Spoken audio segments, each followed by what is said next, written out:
Okay, we found some food. Yeah, we cooked up a bit and found something I think is really going to go wonderfully with this Pinot Gris. So this is kind of my little version of scampi.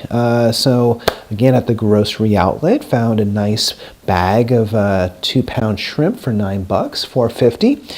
They're a little small, but they're certainly not any less tasty just because they're small, right? And doing that with garlic and onion, of course some parsley. I do like to use lime juice with seafood, kind of perk it up a bit. Did a little bit of butter, and we also put a little cayenne pepper in that. I'm feeling, like I said, a little stuffy today, so I'm hoping that the cayenne is going to kind of cut through some of that congestion a little bit.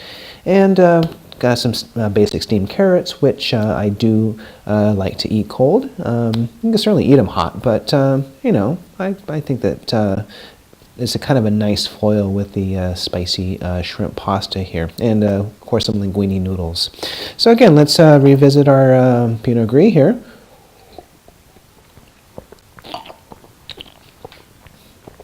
And again, probably a good description on a second tasting would be kind of viscous. It's got a little bit of oiliness to it, which doesn't necessarily sound good, but is actually kind of an interesting thing to find in a white wine. It's kind of got a little bit of, yeah, I guess a little grassiness, you could call it, in a sort of herbaceous sort of way. But again, it's mostly the honey that you get on the finish, along with the, again, kind of the richness, the mouthfeel. But let's dig into some of this wine here, and let's dig into some of this food here and see what we got. So I personally love seafood, and I could eat it every day, of course. It's not exactly in my budget to do it every day, but I certainly do enjoy it.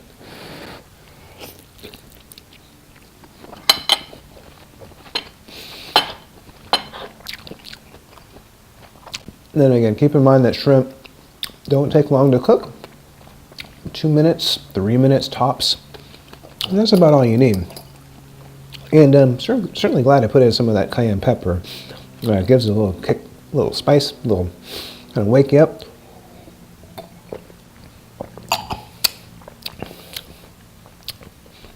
And of course, we talk about crisp white wines going nicely with Asian food. It's always kind of the thing that people like to say when they're talking about food and wine pairing. And that's because sometimes it can be a little bit spicy.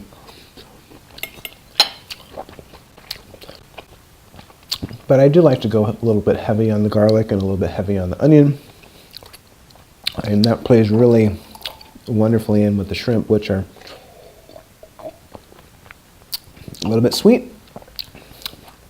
And I'll tell you, the wine is really a very nice pair with this seafood dish. It doesn't really, again, as we were talking about earlier, it doesn't have the sharp acidity, but it certainly doesn't take a back seat to the dish by any means. It's still holding up its own, and really that's kind of what you're looking for. It's a certain balance that you're talking about when you have food and wine pairing.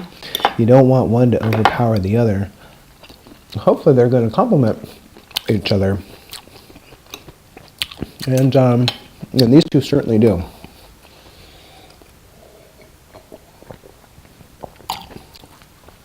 So again, pretty easy dish to make at home.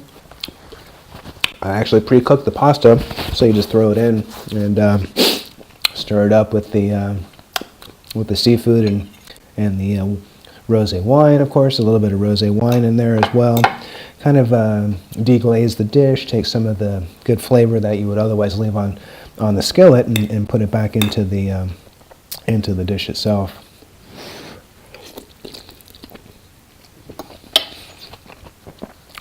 And this is just the kind of meal that gets more delicious and more delicious. The pasta absorbs the flavor, and it is terrific.